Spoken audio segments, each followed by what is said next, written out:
Hello students, today we will start a new topic, problem of deficit demand.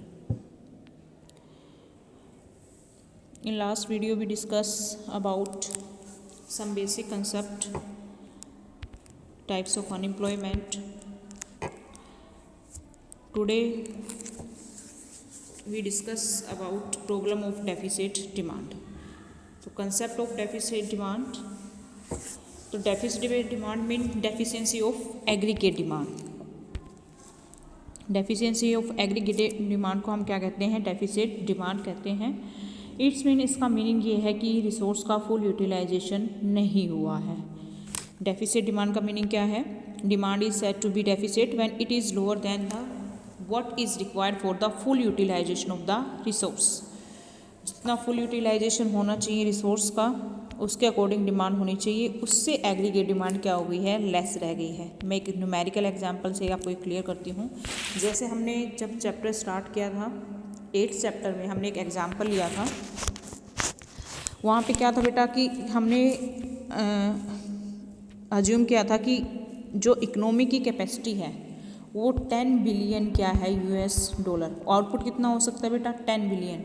या simple ले सकते हो कि मतलब इतना हमारा क्या हो सकता है अगर रिसोर्स का फुल यूटिलाइजेशन किया जाए तो आउटपुट का लेवल ये हो सकता है बेटा 10 बिलियंस US डॉलर के इक्वल। ठीक है, यहाँ पे एग्रीगेट डिमांड लेस है, एग्रीगेट डिमांड की डेफिशिएंसी है, रिसोर्स का फुल यूटिलाइजेशन नहीं हो रहा। इट्स मीन यहाँ पे अगर हम ये मानते हैं कि एग्रीगेट डिमांड क्या है? 8 बिलियन है। ठीक है, इक्विलिब्रियम इकोनॉमी में जो है फुल एम्प्लॉयमेंट भी हो सकता है बेटा, और एक दूसरा इक्विलिब्रियम मैंने बताया था अंडर एम्प्लॉयमेंट पे भी क्या हो सकता है? इकोनॉमी में इक्विलिब्रियम हो सकता है। तो जहाँ डेफिसिट डिमांड की बात कर रहे हैं यहाँ पे इकोनॉमी में क्या है बेटा? अंडर एम्प्लॉयमेंट इक्विलिब्रियम है, यानी कि रिसोर्स क्या है? फुल्ली यूटिलाइजेशन नहीं हो रहा है रिसोर्स का। अगर रिसोर्स का फुल यूटिलाइजेशन किया जाए तो आउटपुट का लेवल कितना होना चाहिए? 10 बिलियंस US डॉलर के इक्वल। तो डिमांड भी इतनी होनी चाहिए 10 बिलियंस US डॉलर के इक्वल, और सप्लाई भी इतनी होनी चाहिए। ये तो होता बेटा फुल यूटिलाइजेशन या फुल एम्प्लॉयमेंट इक्विलिब्रियम। लेकिन यहाँ पे क्या हो गया है कि डिमांड जो है फुल एम्प्लॉयमेंट यानी कि जब रिसोर्स का फुल यूटिलाइजेशन होना था उतनी डिमांड नहीं है। यानी कि मान लो, अज्यूम कर लो डिमांड कितनी रह गई है? 8 बिलियन डॉलर रह गई है। तो डिमांड अगर 8 बिलियन रहेगी तो यहाँ से क्लियर हो रहा है कि रिसोर्स का क्या है? फुल यूटिलाइजेशन नहीं हो रहा है। ठीक है, तो इसे हम क्या कहेंगे? Deficit demand. इकोनॉमी में इक्विलिब्रियम तो हो जाएगा, लेकिन यहाँ पर इकोनॉमी में क्या देखने को मिलेगा? Excess capacity in the economy. तो केन्स क्या कहता है? According to Keynes AD is deficient when it is less than AS corresponding to full employment in the economy. Aggregate demand बेटा, एग्रीगेट डिमांड क्या है? लेस है किससे? एग्रीगेट सप्लाई से। इसका मीनिंग ये है कि अगर रिसोर्स का फुल यूटिलाइजेशन हो तो एग्रीगेट सप्लाई कितनी होती बेटा? 10 बिलियन US डॉलर के इक्वल, और एग्रीगेट डिमांड कितनी रह गई है? 8 बिलियन। तो इट्स मीन इकोनॉमी में क्या है बेटा? एक्सेस कैपेसिटी मिलेगी। हम प्रोडक्शन को क्या कर सकते हैं? इंक्रीज कर सकते हैं। तो यहाँ पे 8 बिलियन अगर एग्रीगेट डिमांड है, और तो यहाँ पे आप देख सकते हो कि सप्लाई क्या है? फुल एम्प्लॉयमेंट की सप्लाई क्या है बेटा? ज़्यादा है, और एग्रीगेट डिमांड क्या रह गई है? कम। तो इसे हम क्या कहेंगे? Deficit demand. ठीक है, तो AD फॉल शॉर्ट और it's full employment level. Aggregate demand क्या रह गई है? शॉर्ट, कम रह गई है फुल एम्प्लॉयमेंट के लेवल से। डायग्राम से इसको हम देखते हैं बेटा। ये डायग्राम दे रखा है measurement of the deficit demand. तो एक्स एक्सिस पे बेटा इनकम और GDP शो की गई है, वाई एक्सिस पे एग्रीगेट डिमांड है। ठीक है, अब इनकम का डायग्राम 0 से स्टार्ट होता है, 45 डिग्री के एंगल से बनता है। ये मैं लास्ट 7th और 8th चैप्टर में भी हमने ये डिस्कस किया था क्यों ये 45 डिग्री के एंगल से बनता है। ये एग्रीगेट सप्लाई का कर्व है बेटा हमारा। अब यहाँ पे है एग्रीगेट डिमांड, कौन सी? प्लांट। एग्रीगेट डिमांड प्लान कितनी है बेटा? ये जो अभी बनाई है। और एग्रीगेट डिमांड फुल एम्प्लॉयमेंट वाली। अगर फुल एम्प्लॉयमेंट होता तो ये रहती। जैसे मैंने कहा ना एग्रीगेट डिमांड जो है वो 8 बिलियन रह गई, प्लान कितनी रह गई है 8 बिलियन। अगर फुल एम्प्लॉयमेंट की बात करें तो एग्रीगेट डिमांड कितनी होनी चाहिए थी 10 बिलियन की इक्वल। तो यहाँ पे एग्रीगेट डिमांड क्या है वो प्लान वाली कम है कंपैरिजन फुल एम्प्लॉयमेंट वाली से। तो यहाँ पे आप देखोगे कि इकोनॉमी में क्या हो गया है इक्विलिब्रियम हो गया है, ठीक है, क्योंकि एग्रीगेट डिमांड और एग्रीगेट सप्लाई तो क्या है एक दूसरे के इक्वल है। तो यहाँ पे आप देखो जो प्लान एग्रीगेट डिमांड है बेटा वो फुल एम्प्लॉयमेंट की एग्रीगेट डिमांड से EF जितनी क्या रह जाती है लेस रह जाती है। EF फुल एम्प्लॉयमेंट वाली तो E पॉइंट तक है बेटा। अगर फुल एम्प्लॉयमेंट होता और उस टाइम पे एग्रीगेट डिमांड कितनी 10 बिलियन होनी चाहिए थी और एग्रीगेट सप्लाई भी कितनी है 10 बिलियन, तो वो इक्विलिब्रियम कहाँ पे दिख रहा है हमें E पॉइंट पे दिख रहा है बेटा। लेकिन एग्रीगेट जो डिमांड है बेटा वो फुल एम्प्लॉयमेंट जितनी नहीं है वो कितनी है 8 बिलियन की है, तो वो यहाँ पे, ठीक है। तो हम ये कंपैरिजन ये गैप देखना चाहते हैं कि फुल एम्प्लॉयमेंट के कंपैरिजन में एग्रीगेट डिमांड कितनी लेस रह गई है। तो EF जो पॉइंट है E और F जो गैप शो किया गया है ये किसको शो करा बेटा डेफिसिट डिमांड बता रहा है कि फुल एम्प्लॉयमेंट के कंपैरिजन में इतनी डेफिसिट डिमांड रह गई है। प्लान हमारी क्या है कम है 8 बिलियन है, फुल एम्प्लॉयमेंट के अकॉर्डिंग कितनी होनी चाहिए थी 10 बिलियन। तो the vertical difference between the ADF and ADP EF equal to deficit demand, ठीक है। अब ये डिमांड कम रह गई एग्रीगेट डिमांड फुल एम्प्लॉयमेंट पे जितनी डिमांड होनी चाहिए थी उससे कम रह गई है। तो इसका रीजन क्या है उस रीजन के बारे में हम डिस्कस करेंगे, क्या कोजेज हैं उसके। तो causes of deficient demand first है reduction in private consumption expenditure. Private consumption expenditure क्या हो गया बेटा कम हो गया। प्राइवेट कंजप्शन एक्सपेंडिचर में reduce owing to several reason, many reasons हो सकते हैं। However the most important reduction in the propensity to consume और increase in propensity to save, ठीक है। एग्रीगेट डिमांड जो है का एक रीजन जो एग्रीगेट डिमांड या एग्रीगेट डिमांड में कमी रह गई है डेफिशिएंसी रह गई, इसका मेन रीज़न क्या है reduction in private consumption expenditure. मान लो कंज्यूमर ने क्या किया मार्जिन प्रोपेंसिटी टू कंज्यूम है उसको कम कर दिया, यानी कि कंजप्शन के ऊपर एक्सपेंडिचर क्या कर दिया गया है कंजप्शन एक्सपेंडिचर कंज्यूमर ने कम कर दिया। और saving margin propensity to saving यानी कि सेविंग को उसने क्या दे दी है प्रेफरेंस दे दी है। तो अगर कंज्यूमर सेविंग ज़्यादा करेगा कंजप्शन एक्सपेंडिचर कम करेगा तो एग्रीगेट डिमांड क्या हो जाएगी बेटा कम हो जाएगी। क्योंकि डिमांड के कंपोनेंट्स याद करो एग्रीगेट डिमांड में क्या होता है सबसे पहला कंपोनेंट C करते हैं हम, AD इक्वल टू क्या होता है C plus I plus G, ठीक है ना। तो फर्स्ट हमारा क्या है कंजप्शन एक्सपेंडिचर क्या हो गया कम हो गया। क्यों कम हुआ क्योंकि कंज्यूमर क्या कर रहा है कंज्यूमर ने क्या किया reduction in the propensity to consume और increase in propensity to save.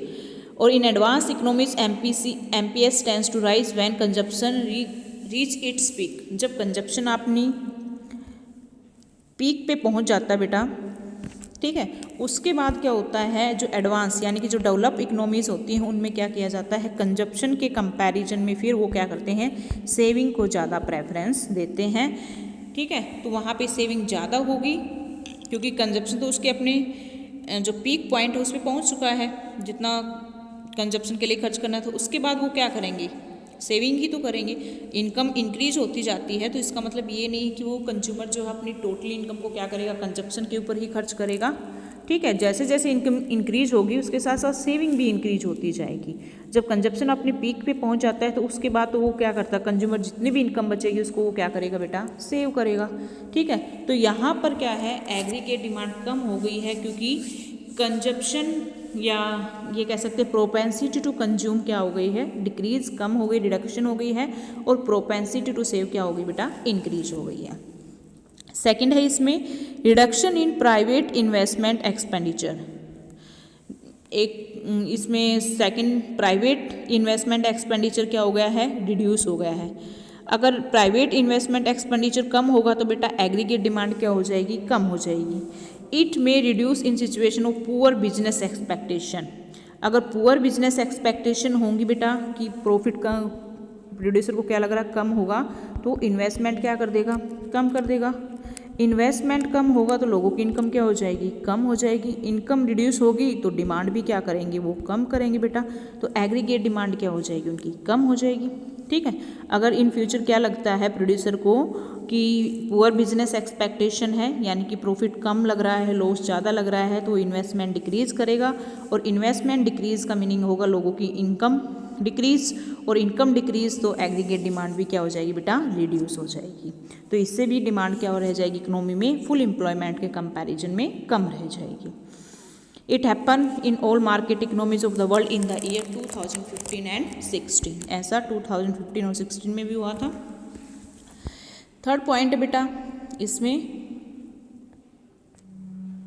अगर हम मान के चलते हैं कि इकोनॉमी कैसी है हमारी, 4 सेक्टर इकोनॉमी है, तो कुछ और पॉइंट्स इसमें ऐड हो जाएंगे। 2 सेक्टर इकोनॉमी की अगर बात की जाए तो ओनली 2 ही पॉइंट्स आएंगे जिनके कारण एग्रीगेट डिमांड कम होगी। अगर हम ओनली 2 सेक्टर क्लोज इकोनॉमी की बात करते हैं तो उसमें डेफिशिएंसी डिमांड के 2 ही रीजन्स हैं। First reduction in private consumption expenditure and second is reduction in private investment expenditure. If the economy is 4 sector या open economy, its mean factor में आल्सो भी contribute to the deficiency of aggregate demand. तो first इसमें आ जाएगा reduction in government expenditure. Open economy की बात करें या 3 सेक्टर इकोनॉमी में बात करते हैं तो फिर उसमें नेक्स्ट पॉइंट आ जाएगा reduction in government expenditure. Suppose करो कि गवर्नमेंट कंजप्शन एक्सपेंडिचर क्या हो गया है, रिड्यूस। गवर्नमेंट ने अपना एक्सपेंडिचर, कंजप्शन एक्सपेंडिचर और इन्वेस्टमेंट एक्सपेंडिचर दोनों ही क्या कर दिए हैं, कम कर दिए हैं, रिडक्शन कर दी है। तो इससे भी क्या हो जाएगी, एग्रीगेट डिमांड बेटा रिड्यूस हो जाएगी। ठीक है, this may be because of the budgetary constraint of the government, a cut of government consumption expenditure, investment expenditure to lead cut in aggregate demand. Budgetary constraint के कारण ऐसा हो सकता है कि गवर्नमेंट अपने कंजप्शन एक्सपेंडिचर और इन्वेस्टमेंट एक्सपेंडिचर में क्या करें, रिडक्शन कर दे, तो इससे एग्रीगेट डिमांड भी क्या हो जाएगी, कम हो जाएगी।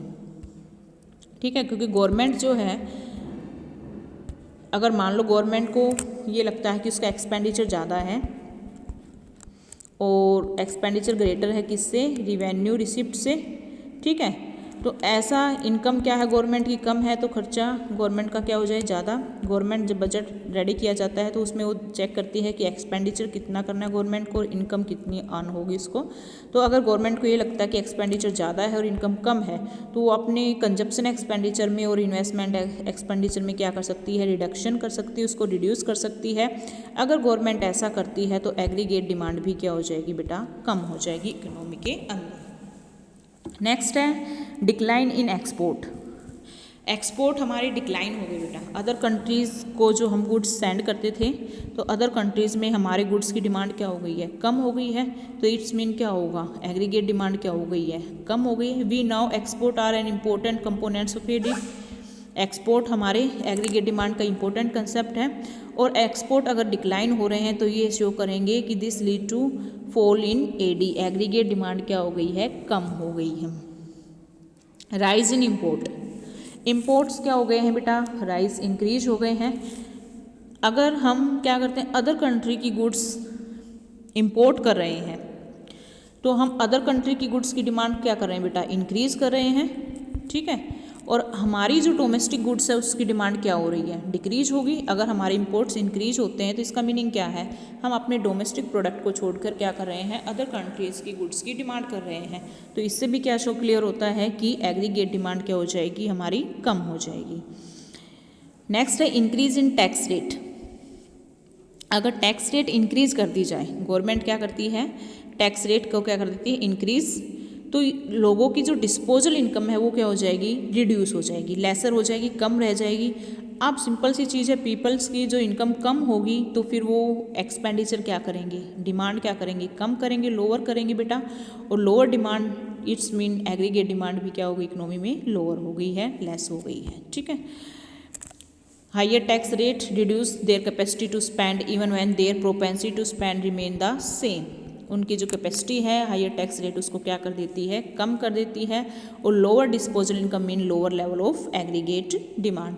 तो ये रीजंस दे रखे थे जिनके कारण क्या हुआ है, एग्रीगेट डिमांड इकोनॉमी में कम रह गई है, डेफिसिट एग्रीगेट डिमांड है। तो इसमें ज़्यादा रटने की जरूरत नहीं है, आपको सिर्फ ये याद करना है कि एग्रीगेट डिमांड के जो कंपोनेंट्स हैं, क्लोज इकोनॉमी है तो बेटा दो कंपोनेंट्स हो जाते हैं C + I।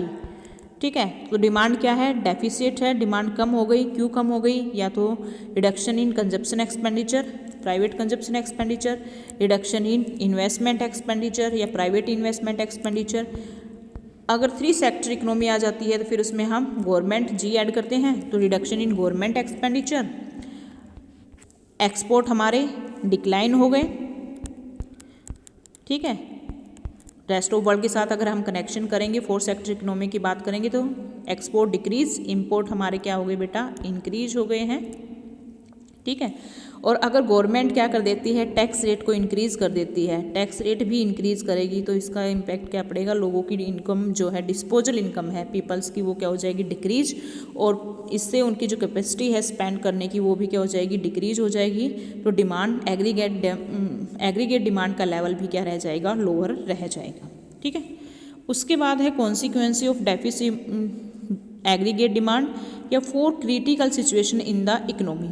अगर इकोनॉमी के अंदर डेफिसिट डिमांड है तो उसकी क्या क्रिटिकल सिचुएशन हो सकती हैं। तो फर्स्ट है बेटा अंडर एम्प्लॉयमेंट इक्विलिब्रियम। ये जैसे मैंने अभी आपको न्यूमेरिकल एग्जांपल देके भी बताया था कि मान लो कि इकोनॉमी की जो प्रोडक्शन कैपेसिटी है वो कितनी है, $10 बिलियन के इक्वल है, $10 बिलियन के इक्वल है, लेकिन एग्रीगेट डिमांड कितनी है बेटा, प्लान एग्रीगेट डिमांड वो 8 बिलियन है। ठीक है, ये प्लान एग्रीगेट डिमांड, तो प्लान एग्रीगेट सप्लाई भी तो इतनी ही होगी बेटा। ठीक है, तो यहाँ पे आप देखो कि कैपेसिटी देखी जाए, फुल एम्प्लॉयमेंट की अगर बात करते हैं, फुल एम्प्लॉयमेंट या फुलर यूटिलाइजेशन ऑफ रिसोर्स की बात की जाए तो एग्रीगेट डिमांड $10 बिलियन होनी चाहिए थी। ठीक है, $, और एग्रीगेट सप्लाई भी कितनी होनी थी, $10 बिलियन। लेकिन एग्रीगेट डिमांड जो है फुल एम्प्लॉयमेंट से लेस रह जाती है। ठीक है, यानी कि रिसोर्स का फुल यूटिलाइजेशन नहीं हो रहा है। एग्रीगेट डिमांड कितनी रह जाती, प्लान एग्रीगेट डिमांड कितनी होती है, $8 बिलियन। तो एग्रीगेट प्लान एग्रीगेट सप्लाई भी कितनी होगी, $8 बिलियन। तो यहाँ पे रिसोर्स का क्या है, फुल यूटिलाइजेशन नहीं हो रहा है। इकोनॉमी में तो इक्विलिब्रियम हो गया है, एग्रीगेट डिमांड किसकी इक्वल है बेटा, एग्रीगेट सप्लाई की इक्वल हो गई है। तो यहाँ पे जो इक्विलिब्रियम हुआ है वो कौन सा इक्विलिब्रियम है, अंडर एम्प्लॉयमेंट इक्विलिब्रियम। ठीक है, रिसोर्स का फुल यूटिलाइजेशन नहीं हुआ है। कौन सा इक्विलिब्रियम है, अंडर एम्प्लॉयमेंट इक्विलिब्रियम, यानी कि इकोनॉमी के अंदर क्या है, एक्सेस कैपेसिटी है, हम प्रोडक्शन को इंक्रीज कर सकते हैं, लेकिन एग्रीगेट प्लांट डिमांड जो है वो कितनी है, 8 बिलियन। तो एग्रीगेट प्लांट सप्लाई भी कितनी हुई बेटा, 8 बिलियन के इक्वल। ठीक है, तो इसमें फर्स्ट तो यही चीज़ शो की गई है। तो जो रिसोर्स है, producer are not able to full utilization their resource, plan output remain less than the potential output to fuller utilization of the resource और accordingly under employment equilibrium struck in the economy. Next है इसमें second, ये diagram से show किया गया है बेटा कि अंडर एम्प्लॉयमेंट इक्विलिब्रियम जो है, जो हमने पहले डायग्राम डिस्कस किया था वही सेम चीज़ है बेटा, इसमें कुछ अलग से नहीं है। एक्स एक्सिस पे आप देख सकते हो इनकम और जीडीपी शो की गई है। वाई एक्सिस पे जो है बेटा, वाई एक्सिस के ऊपर एग्रीगेट डिमांड। नेक्स्ट जो है इसमें आप देख सकते हो ये Y equal to A S aggregate supply, ये हमारी इनकम लाइन है बेटा। और जो ये एक कर्व बी से जो स्टार्ट होता है, ये हमारा जो कर्व बना है बेटा, ये एग्रीगेट डिमांड है, कौन से वाली, प्लान एग्रीगेट डिमांड। ठीक है, और इसके ऊपर जो नया जो ये हमारा जी से जो स्टार्ट होता है, ये नई एग्रीगेट लाइन है, ये शो कर रही है एग्रीगेट डिमांड फुल एम्प्लॉयमेंट वाली। ठीक है, तो ये जो ई एफ जो लाइन है, ई और एफ जो लाइन है, वो बता रही इकोनॉमी में इतना क्या, इतनी डेफिसिट डिमांड है। यहाँ पे जो क्यू पॉइंट है बेटा, यहाँ पे इक्विलिब्रियम हो गया इकोनॉमी के अंदर, इस इक्विलिब्रियम को हम कहेंगे अंडर एम्प्लॉयमेंट इक्विलिब्रियम। और ये जो ओ एन के इक्वल जो हमारी जीडीपी आएगी बेटा, इसको हम कहेंगे अंडर एम्प्लॉयमेंट इक्विलिब्रियम जीडीपी। अगर हम फुल एम्प्लॉयमेंट की बात करते हैं तो फुल एम्प्लॉयमेंट के अकॉर्डिंग इक्विलिब्रियम कहाँ पे होना चाहिए था, ई पॉइंट के ऊपर, क्योंकि यहाँ पे एग्रीगेट सप्लाई और फुल एम्प्लॉयमेंट एग्रीगेट डिमांड क्या है, ई पॉइंट पे इक्वल है 10 बिलियन की जो हम बात करते हैं, तो वो इक्विलिब्रियम कहाँ पे बनता है बेटा, ई पॉइंट पे। लेकिन एक्चुअल में क्या जो प्लान डिमांड की अगर हम बात करें वो कितनी है, 8 बिलियन है, प्लान सप्लाई भी 8 बिलियन है, तो इक्विलिब्रियम कहाँ पे हो रहा है, यहाँ पे क्यू पॉइंट पे। तो ये कौन सा इक्विलिब्रियम कहा जाएगा, point of under employment equilibrium. ON जो GDP है वो कौन सी GDP है, अंडर एम्प्लॉयमेंट इक्विलिब्रियम GDP। अगर ई पॉइंट की बात पे अगर हम OM GDP की बात करें तो ये कौन सी GDP है, फुल एम्प्लॉयमेंट इक्विलिब्रियम GDP। ठीक है, नेक्स्ट है इसमें, तो आप ये देख सकते हो जब अंडर एम्प्लॉयमेंट इक्विलिब्रियम और फुल एम्प्लॉयमेंट इक्विलिब्रियम GDP की बात की जाए तो उस टाइम पे जो अंडर एम्प्लॉयमेंट GDP है वो क्या है, लेस है किससे, फुल एम्प्लॉयमेंट GDP।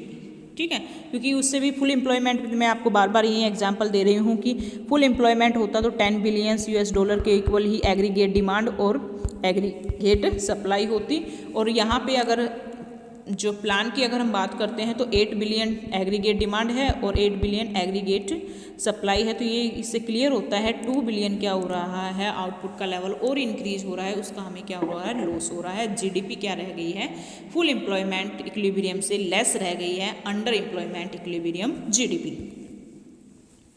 नेक्स्ट इसमें डिफ्लेशनरी गैप।